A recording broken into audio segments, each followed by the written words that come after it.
Hey guys, Diego's here and this is The Answer. Let's jump into the top 10 questions you have sent me this week. First of all, I want to explain why I'm doing this format right now, The Answer, because I like to share with you guys, especially those ones that are very young or that are going to start now with a filmmaking passion, filmmaking career, whatever it will be. I want to share with you what I learned during this 10 years and plus. A teacher of mine, when I was at the elementary school, maybe a bit later, he tried to convince me to do a short movie for a festival in Italy, where I'm from. And at that time, I didn't understand very well what he was trying to tell to me.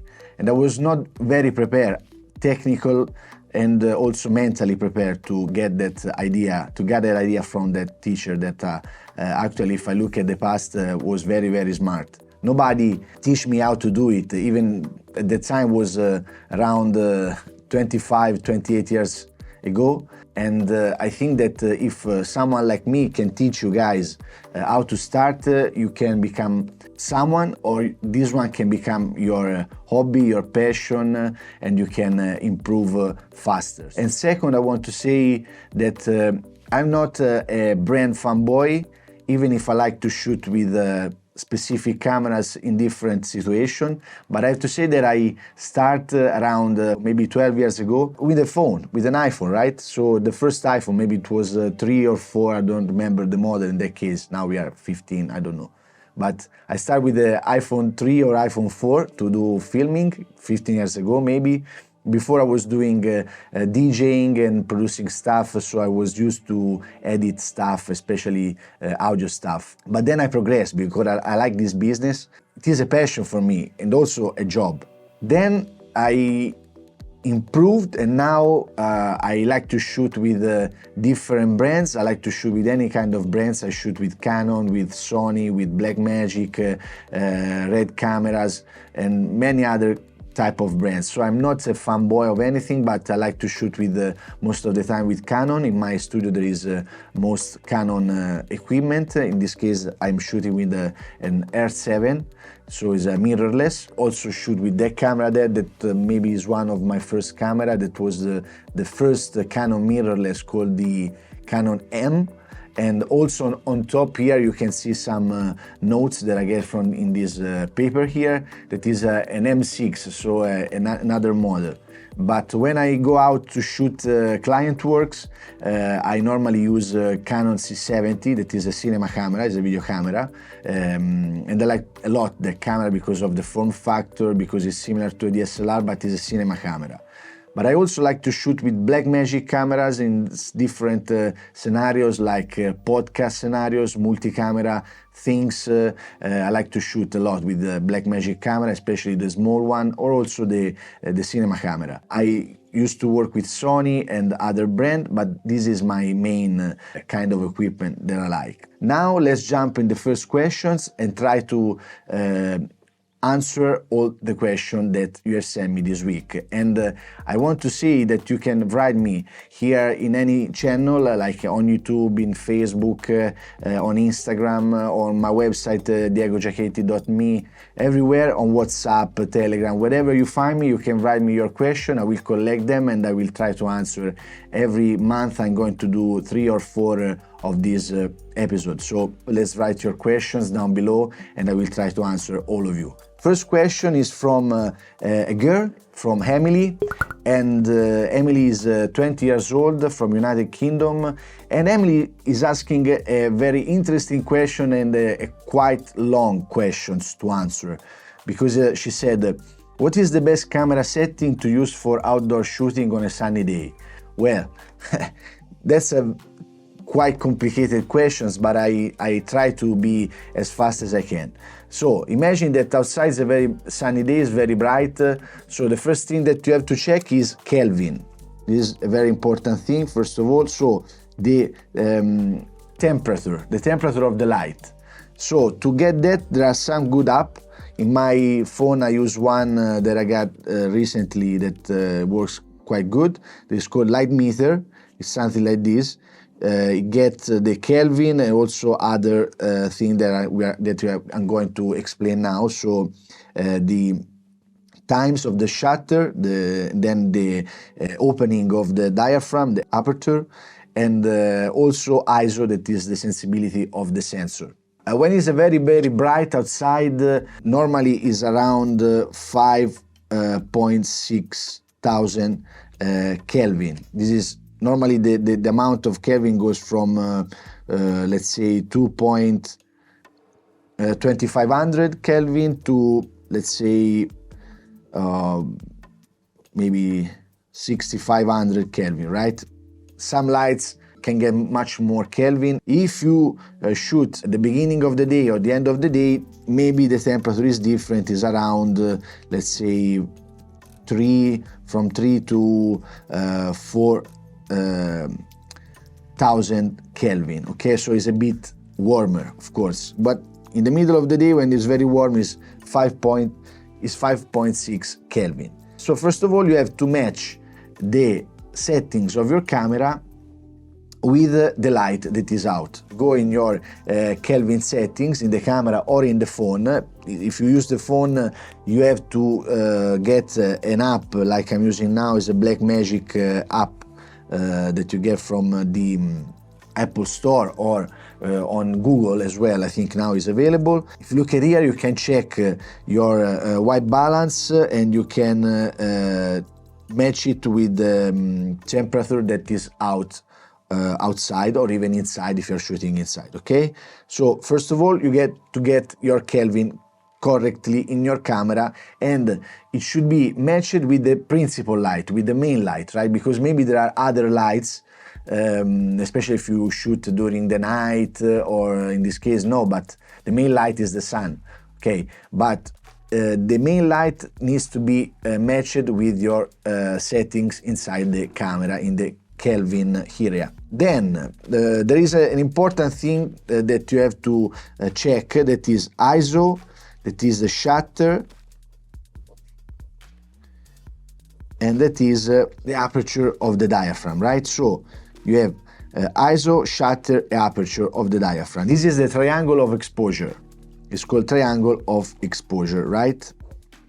Now I'm speaking two different things. I'm speaking still and I'm speaking videos, two different things, because for still, so pictures and video, that is a sequence of still images, right? Can be 25 images per second, can be 50 images per second, can be 100 images per second if we shoot in the PAL system. You can check PAL or NTSC system, but here in Europe we shoot with PAL system. There is also 24 frames per second that is in the cinema field, but let's stay straight on 50, 25, 50 and 100.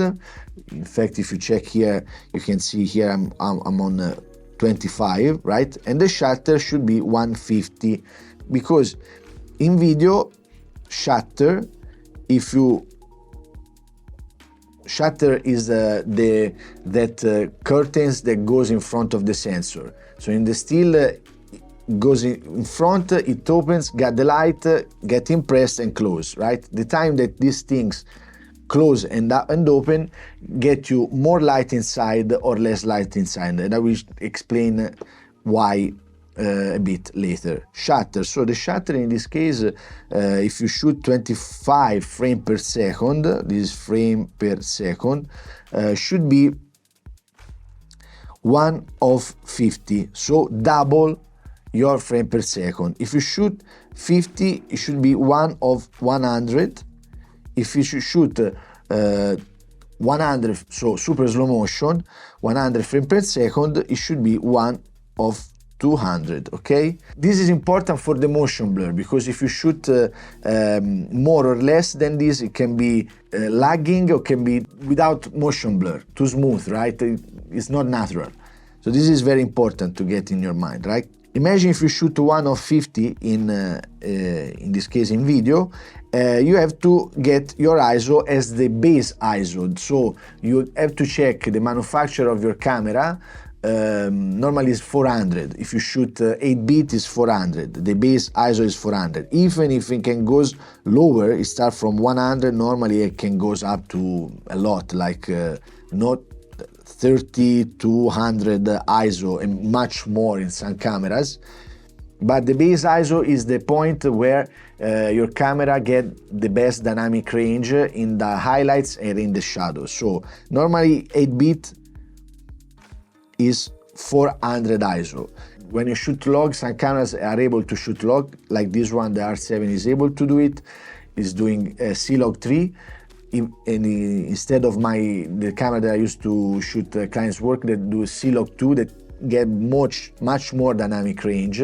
But in this case, if you shoot log, is 800 the base ISO. Okay, so when you shoot log at 10-bit, C-Log in this case in my camera, or S-Log if you're shooting Sony or other log in other brand. Then there are cameras that are able to have a dual gain ISO. Some cameras, especially Blackmagic, are able to do this, Sony are able to do this, some high-end Canon cameras, so you have two ISO levels. One is 400 or 800, and then you have another step that sometimes goes in this spot, where the camera is manufactured to get less noise at the low, because more you push the ISO, more you get the noise in the image. So some cameras are manufactured to get big ISO, so go shoot like in a very dark situation, like at night, and get the clean image without noise, without too many lights that help to get the right image, right? So it depends on the camera. But in your case, let's say that you have to stay at 400, okay? So shutter should be like this, and ISO should be 400. Now there is the other thing, that is how much you want to open your diaphragm in the lens. So aperture, and in this case is a style choice, right? So it depends on your lens. Some lenses start from f, because it's f-stop or t-stop in the cinema lenses, but in the photographic lens that you can also use for videos, it's f-stop. So f can be the much open f-stop normally is 1.2, and this is very open. It gets a lot of light because it's very open, right? More you close, so let's say f 1.4, you have f 1.8, then you have f 2.8, and then f 5.6, and much more. So you close, more you go up, you close your diaphragm, you get less light, and for the result that you get less light, you get more depth of field. So less light, more depth of field. So less you have that blurry background, that bokeh effect that everybody loves now. So if you want to get the cinematic image, you have to stay, let's say, around f1.4 and f2.8. Around f1.4 is the best. Depends if you're shooting with micro four thirds cameras or an APS-C camera or a full frame cameras, because the sensor in the micro four thirds and APS-C or APS-C or Super 35 in the video and the full frame are different, right? Because here you have a small sensor, here is a bit much bigger, and here is bigger. So bigger is the sensor, much more light you get, so you can get more depth of field. Most of the cameras are here in the middle, but sometimes for some reason people like to use this, and now it's very famous shooting with full frames, both in still and videos. I personally like to stay here in the middle because it's the spot that I like more, and all my cameras shoot in this range, so it's APS-C in this case, or C70 is a Super 35. It is a very typical format for any kind of video since a long time. Full frame and medium format now are let's say in hype, marketing hype, and now we are speaking a lot about it, but you can get a really nice image at Super 35 if you're shooting video, or APS-C if you're shooting pictures, still pictures and videos.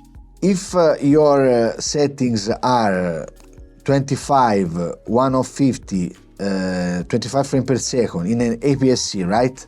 APS-C type of camera, or Super 35. 25 frames per second, 1 of 50, the speed of your shutter, 400 ISO because it's a basic ISO for 8-bit files, so you don't have to work a lot in post-production. If you like to work in post-production, you can go C-Log, but in the case is normally much higher, let's say one stop higher, 800, because you can get more dynamic range. And for this stylistic thing, you stay at 1.4 aperture of your diaphragm, or 1.8 or 2.8. This is the problem, because you cannot move this, because this is fixed, and is fixed because of the rule of motion blur. So 25 frames per second, 1 of 50. ISO is base ISO, okay, so where you get the best image. Okay, you can get a bit of, some adjustments, some more adjustments are okay, but then you get gain in that position, so you risk to have more noise. And for this stylistic choice, you want to shoot 1.4 or 1.8, you are very open, you need an ND filter. You need an ND filter, can be a variable ND filter, so it's a filter that goes in front of your lens, and it's a kind of sunglasses for your lens. I show you. Okay, so this is an example of an ND filter. Can be variable, so while you are turning it, you make it darker or less darker, and you can stop it down. So you can stop the filter down, not the aperture of your lens. So the aperture of your lens remain open, but the filter, you stop down with the filter, so the lens get less light because of the filter. What's the result of this? That you get that shallow depth of field, so a lot of separation from the background and the foreground of your subject, but you get less light. This is a very important rule. So if you want to ask me other question about this argument, write down in the comment section, because it's very, very technical. It's a very, very important questions, and I like you make this question because it's very, very important to understand this passage. If you look at here, you have a different stop. You have ND2, ND4, ND16, ND32, different stop of filtration. This is the point on video. Of course, in pictures is different. In pictures, we don't have to follow the rules of frame per second, because it's one frame, or can be a multiple shot, more frame, but some cameras are able to shoot like a video, like 25, 30 frame in 1 second, those very high-end cameras, mirrorless, most of that. Imagine you want to get one picture and you're out, it's very bright sunny day. What you can do is put your shutter much higher, so continue to keep your ISO at 400 and maybe your aperture at 1.4, very open.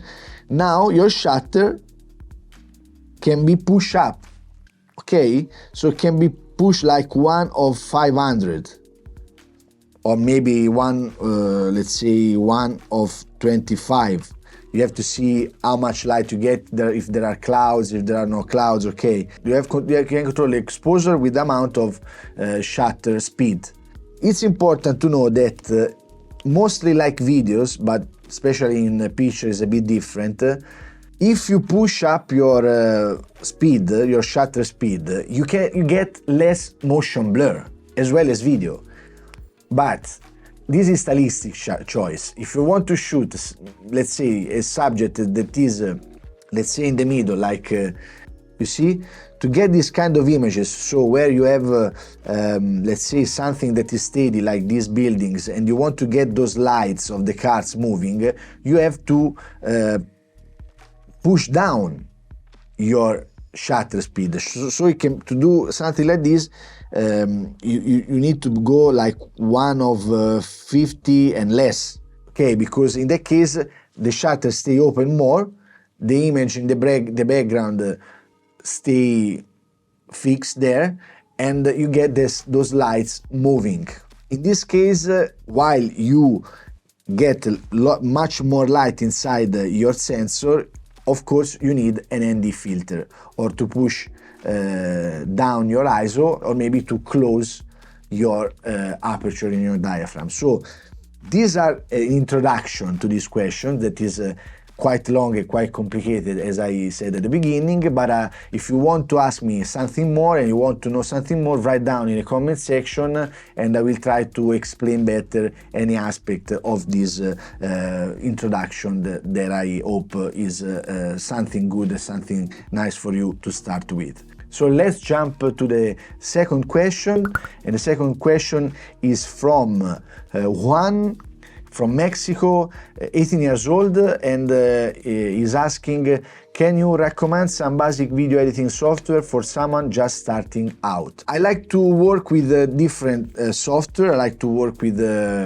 Mac software and also with iPhone and mobile software if I'm on the run, okay? But if I have to work with my PC, in this case is an Apple M1, I like to work with two software first of all, and those software are Final Cut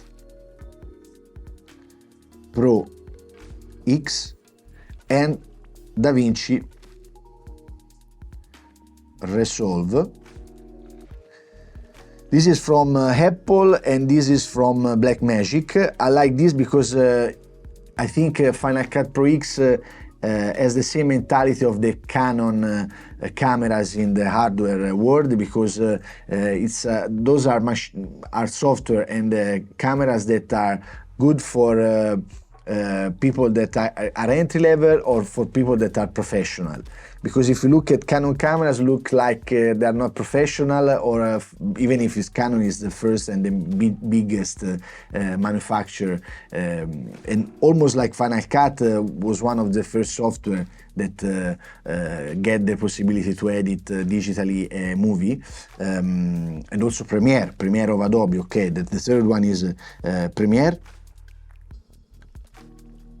Pro. So these are the three that I like most. For some project I need to use Premiere because the production, the agency, the clients wants to work with Premiere Pro, so I work with Premiere Pro. But if I have to choose, I choose or Final Cut Pro X for some project or DaVinci Resolve from Blackmagic. This one, there are two options. One is for free and one you have to pay if you want the Pro version. And Final Cut Pro X is around $250 I think now. And Premiere Pro you have to pay something, but if you are young, if you are a student, you pay not very much, like I think around $10, but you have to check.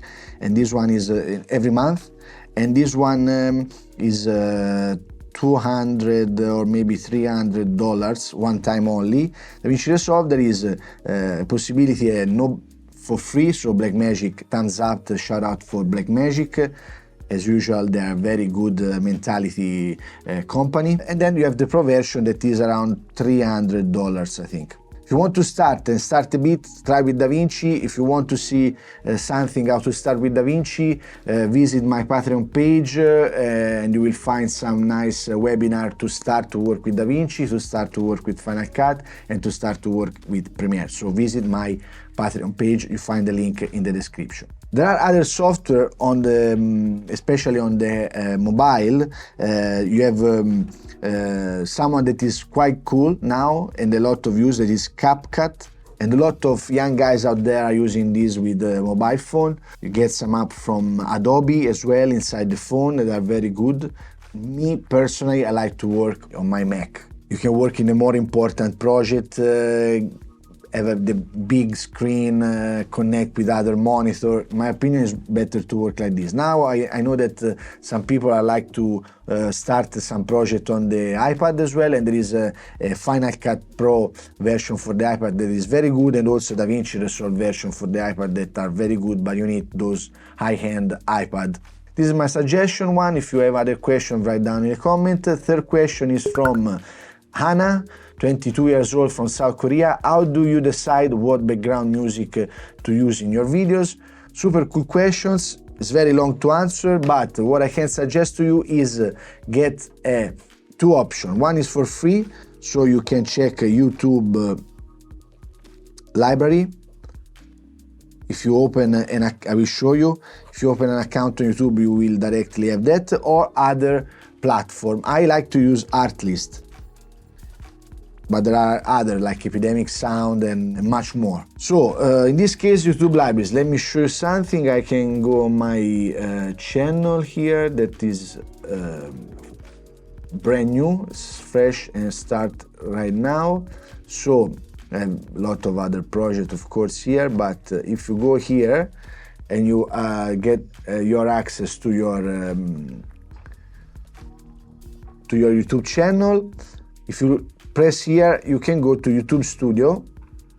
In your YouTube Studio, there are many things. In this case, there is audio library. If you get in this place, you can get a lot of music for free, and this is copyright free, because this is important. If you want to know something more about copyright issues online, write down in the comment section. I will explain where you can use some music, where you cannot, and it will be very easy if I explain to you something more.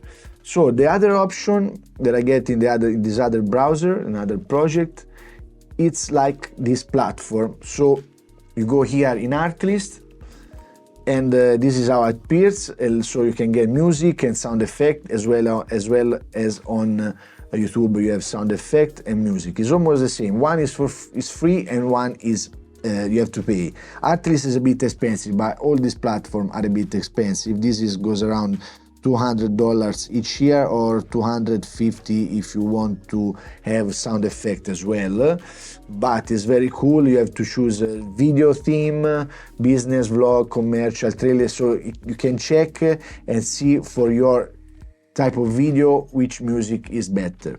How I decide my background music, it depends on the part of your video you are thinking to put your music. Of course, if it's an intro, should be something. If it's a moment of pause, maybe it's another genre. But you can be helped by listening to the music and see if it's more appropriate for your video to have some music in that point. It should be loud, it should be low, or it should be no music. So it's not so important to keep the music all the time in your video. Don't put too much music in your video, especially if it's a short documentary, a short movie. Of course, if it's a commercial, you have to mix music with words, with a voiceover. If you go on my Patreon page, you will find some cool webinar that explain to you how to do that. Fourth question is from Oliver from Australia, 19 years old. What are the first steps to writing a short film script? Okay, first of all, the idea. So you need to write down an idea, a script. It should be for a commercial, for a documentary, for a short movie. You need a script. You need to start from a script. You need to write down the reason of your video content. Why you are shooting that should be a reason, because it can be a technical reason. For technical things, you go out with your camera and you practice your triangle exposure and other things. But if you are going to do some project, first of all, you write down the idea. It should be commercial, should be documentary style, should be, let's say, a short movie.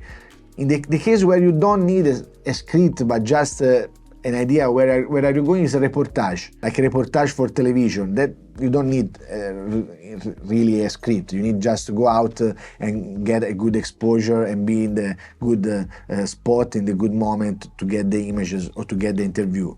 But if you're doing all the other commercial, documentary, short movie, whatever, you have to put down an idea, write down an idea, and then when the idea is ready, when you have in mind how many actors, location, blah, blah, blah, you start to write down the scenes. The scenes 1, scenes 2, so where is shooted the scene, which location, with time of the day, how many actors.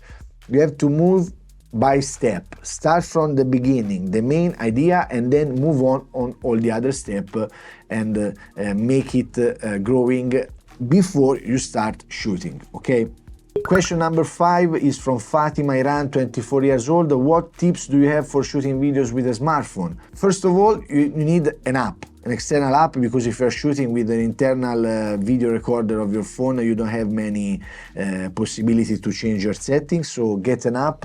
I suggest this one is the Blackmagic app. In this case, you get many different things to set. You can try to, with any kind of phone, I think also Android is available, you can start to work with and try to experiment with your settings. Of course, inside the phone there are possibilities to don't shake the camera, but if you're shooting handheld, stay with your hand like this, near to your body, and it's even much better.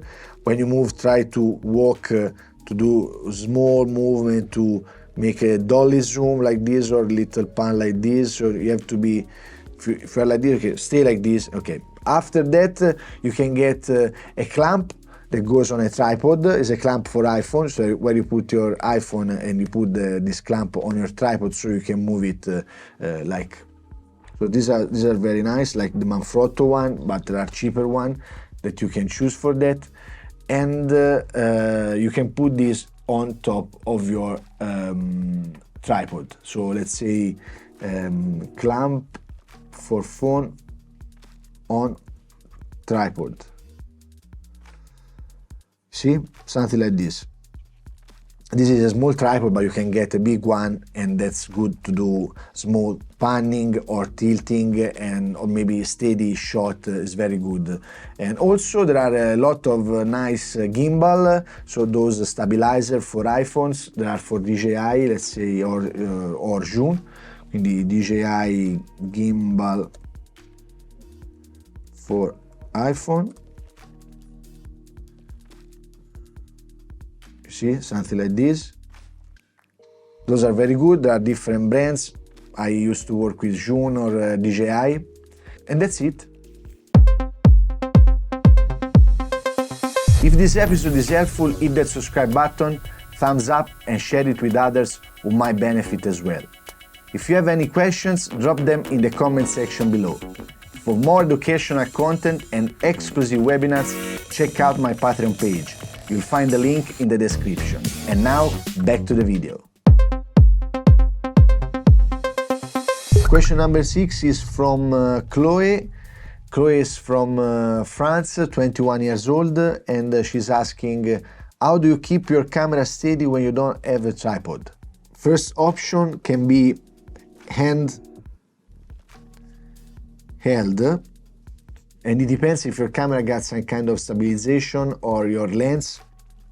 And in that case, if you shoot with the camera with inside IBIS, in-body image stabilization, and also in the lens, like in the photographic case, if you shoot in that case, image will be very steady.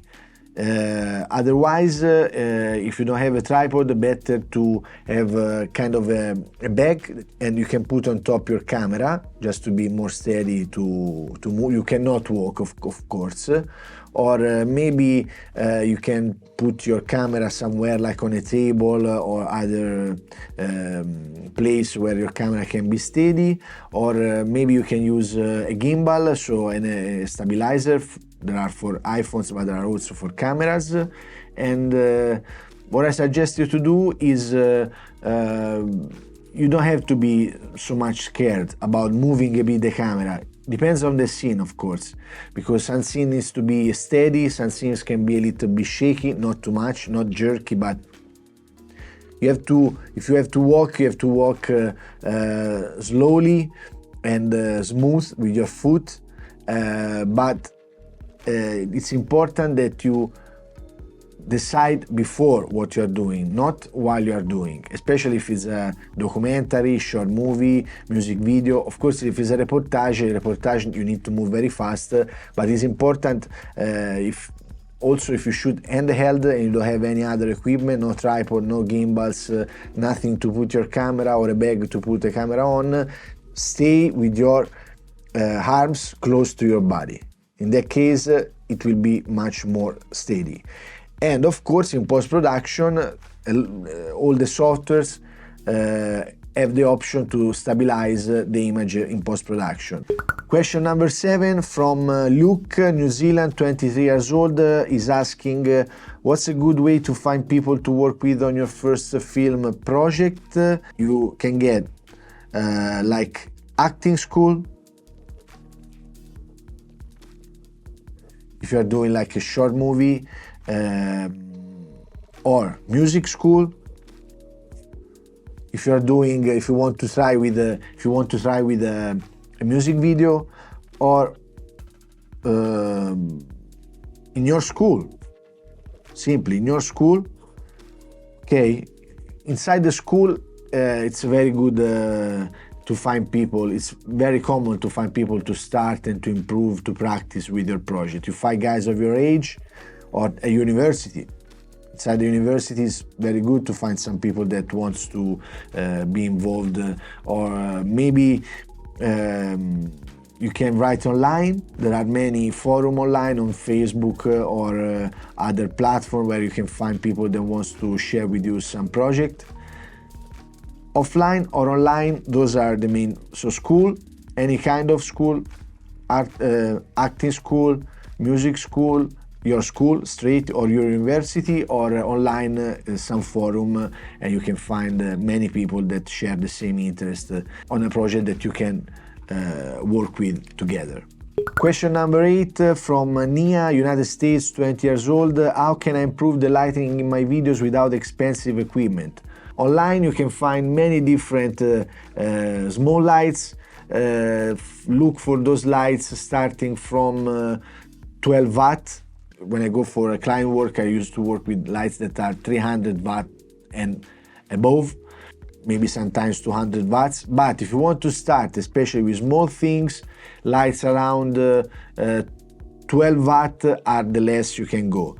Then there are other lights, especially from new brands like Small Rig or June or many others. Also Aperture doing some good small lights. They are not very expensive, but also Viltrox. I used to work with some small lights, especially for product shooting, when you have to put the lights around the product, that are very good. We Light. Nice light. So these 4 brands are good. We Light from Viltrox, then June, then Small Rig, then if you want to step up, there is Aperture, there is Nanlite. I want you to suggest to go to Arri lights because they are too expensive. There are Godox light, more for stills, but also for continuous lighting. Tripods to put your light, and maybe another tripod in front to get a diffusion box. Diffusion box, there are small boxes, there are round box that you can put in front of your light and make the light soft. Because if you, especially those light that goes in the face of your talent, needs to be soft. The light in the background or even the backlight can be without that soft box or soft light panel. Okay, those round things are big, huge, and small in front of your light to make it softer. And what I suggest you to do is a scheme of 3 lights. If you have a talent here, it's good to have at least 2 lights in front and 1 light in the back. That should be opposite to the fill light. So you have your key light, your fill light, and your backlight that should be normally should be opposite to your key light, so backlight, right? So a backlight to give that kick. This one without softbox, this one better to put something to diffuse. This one needs to be bit brighter. Then you have to check if one side of the face is too dark or if it's too needs to be lit a bit. Okay, so key light here strong, then fill light less strong, and the backlight that can be as the fill light or as the key light. So the 3 lights to, especially if you're doing interviews for documentaries, but also if you're doing short movies, you need some lights to get, and also natural lights, maybe lights from the windows. Sometimes you need to put a diffuser or a kind of an ND filter on top of the light to make it less harsh. Question number 9 from Italy, my country, Stefano Bianchi, 18 years old, is asking what should I look for when scouting location for a film. You have to do a scouting list. So you start with the idea, right? As you look back at the other question, you have to start with the idea. Then you move with the storyboard or the shooting list. Then when you have all this thing, you move again with the movement of the cameras. Then when you look and you read at your script, storyboard, your shooting list, you start to think what kind of place you need to shoot that scene. When you have that, you can go check those locations. Of course, something you have to check is the light, natural light that's coming from a windows. It's important you bring with you a small camera just to get some shoots at the right exposure, so triangle exposure. First question, go back and listen to that. And then when you get all the images, you start to think if it's good for your story, and especially you have to check the composition. The light from natural light, or if you need to bring some lights, and you have to test and make a book of pictures that can help you understand if this location is good for your script, your storyboard, and your shooting list. 10 and last question from Sana, Pakistan, 25 years old. What are some basic rules of framing and composition that every videographer should know? It's important that you activate the grid in your camera or in your iPhone. If you shoot horizontally for a project that is horizontal, or if you shoot vertically, you can activate the grid, that is something like this, okay? And of course, there is something like this. This grid is very important because it's what get your composition, your painting, right? So you need to see what things goes in the lines. So any lines is important. So if you shoot like this, imagine if you want to put your subject, if it's an interview, it can be in the center, but should be a composition that put the subject in the center and it feels good at your eyes. It's something that is a feeling. Composition is a feeling, right? But normally rules said that the talent should be here, looking this side. Okay, if you frame it like this, and maybe there is another angle like this one I'm shooting with that is getting this side of the face, right? So you see the eyes of the subject is looking this direction. So you have one camera that is framed like this on the rule of thirds. It's called like this, okay? And then, of course, this is our subject is sitting somewhere, okay, on a chair maybe, okay, and is looking in this direction. Of course, you have to see what you put here, right? So in this case, you need a key light here. You need a key light here, and you need a fill light here, and you need a backlight from here, this side, okay? In this case, you get that nice kick from the back. This side is well lifted. This one is a bit down. The exposure is a bit down. So the normal, this one should be exactly exposed. This one a bit down, so not too much because otherwise it's too dark. But let's say one stop down. If you want the image to don't be too much dramatic. So, but you have to fill this space, right? So you have to see what kind of things are in the background. This one, if you shoot with an aperture very open, will be much more out of focus. And it's important that in this case will be out of focus.